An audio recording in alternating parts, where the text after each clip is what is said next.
ગુજરાત વિધાનસભાની ખાલી પડેલી વિસાવદર અને કડી વિધાનસભા બેઠકની પેટા ચૂંટણી માટે સવારે 7 વાગ્યાથી મતદાન ચાલી રહ્યું છે।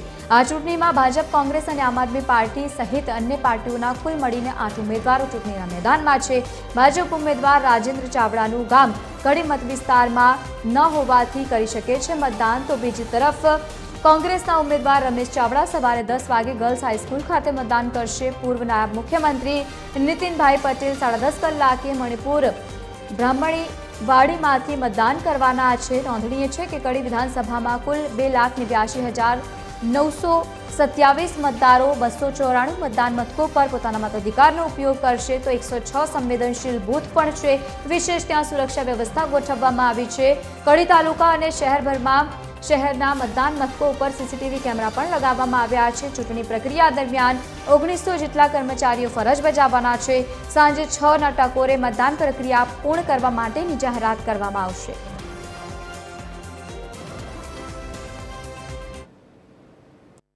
કડી વિધાનસભાની પેટા ચૂંટણી છે ત્યારે રાજેન્દ્રભાઈ ચાવડા જે ભાજપના ઉમેદવાર છે મંદિરે દર્શન કરવા માટે પહોંચ્યા છે।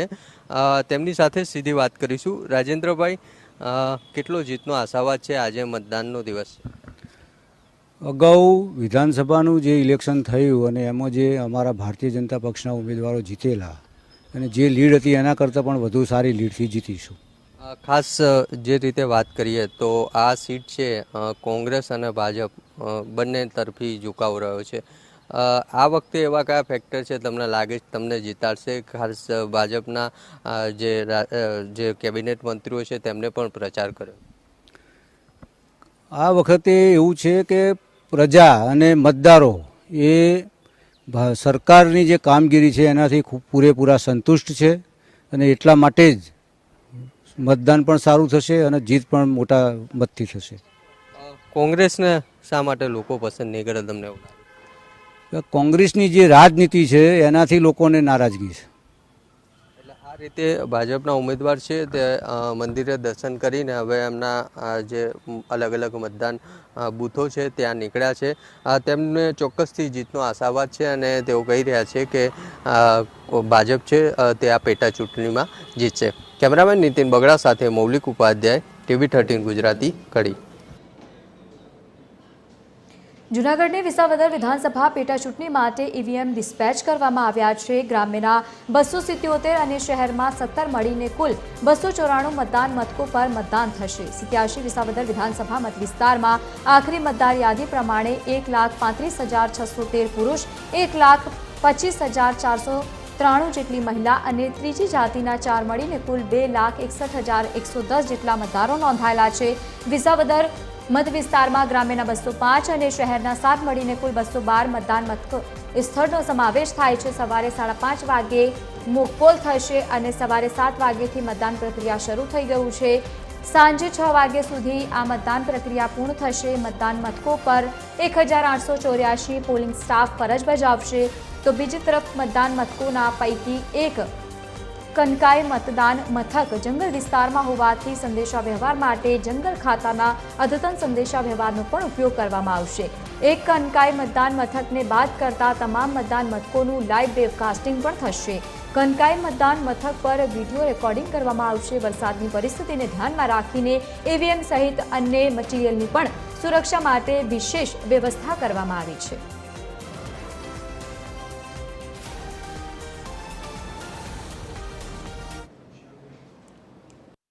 87 વિસાવદર વિધાનસભા પેટા ચૂંટણીનું મતદાન શરૂ થઈ ગયું છે। ભેસાણ ખાતે અત્યારે આપ જોઈ શકો તો BRC ભવન ખાતે જે મતદાન શરૂ થયું છે, લાંબી લાઈનો પણ મતદારોની લાગી છે। વહેલી સવારે 7 વાગે મતદાન શરૂ થયું છે અને લોકો પણ મોટી સંખ્યામાં મતદાન કરવા આવી ચૂક્યા છે।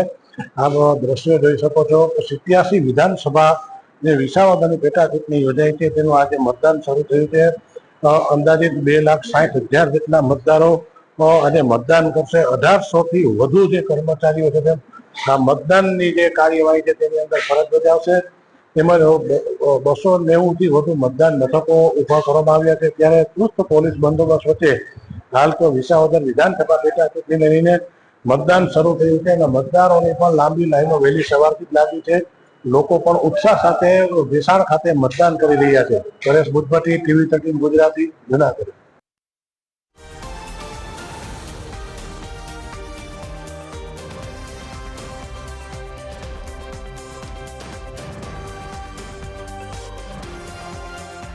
આપણી સાથે વિસાવદર વિધાનસભા બેઠકથી લાઈવ જોડાયા છે.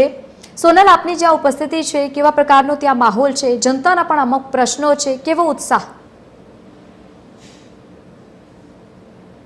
જી, અમે અત્યારે આણંદપુર ખાતે છીએ. અહીંયાના જે દ્રશ્યો છે તે હું આપને બતાવવા માંગીશ.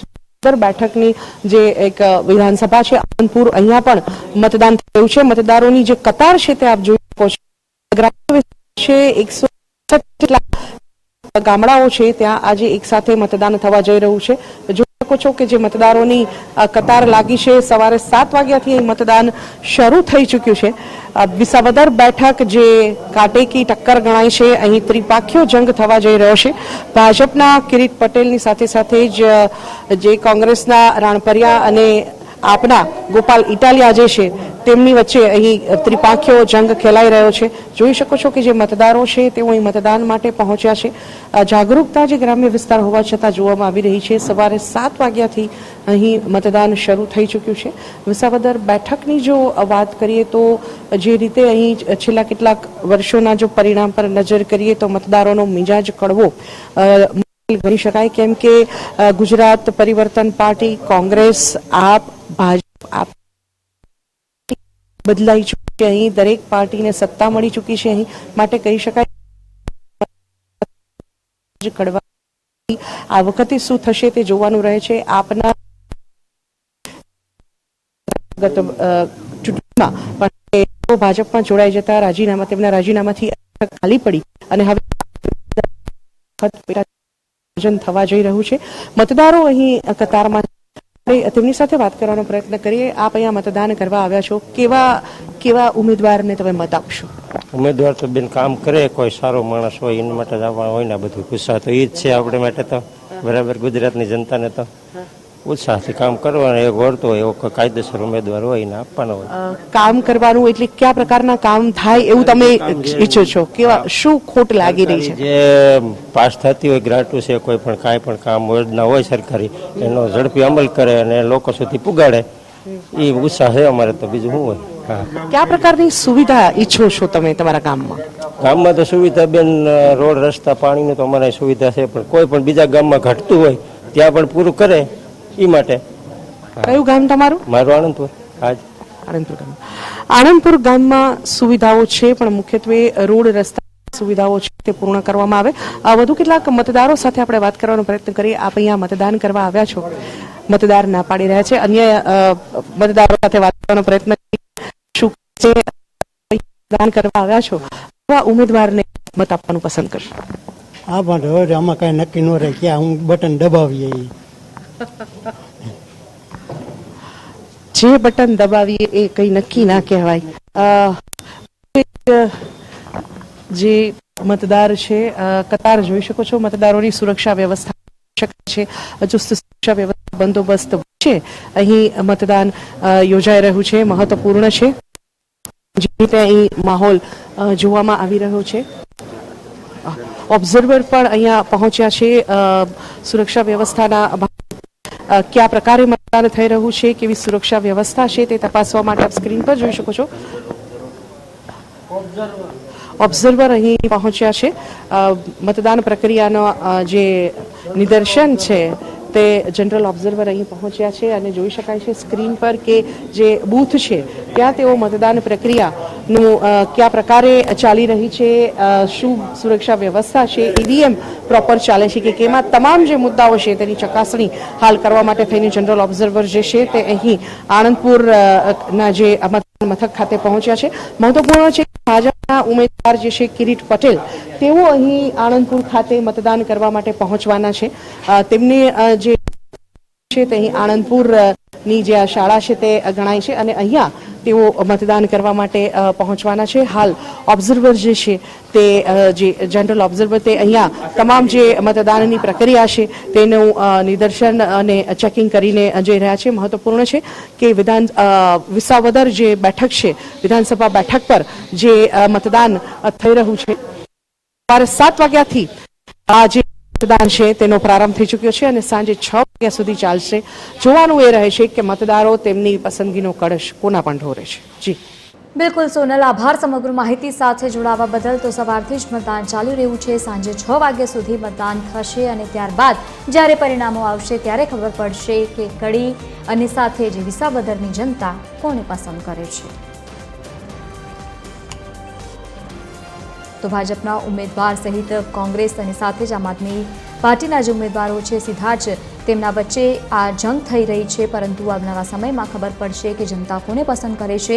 પરંતુ અલગ અલગ તેમના પ્રશ્નો છે, વીજળી સહિત પાણી, રોડ, રસ્તા, તમામ પ્રકારના પ્રશ્નો સામાન્ય જનતાના પણ છે અને એ પ્રશ્નોને ધ્યાનમાં રાખીને સવારથી જ મોટી સંખ્યામાં લોકો પહોંચી રહ્યા છે મતદાન મથક પર. અમારા સંવાદદાતા અને સહયોગી સતત અપડેટ તેને લઈને આપી રહ્યા છે.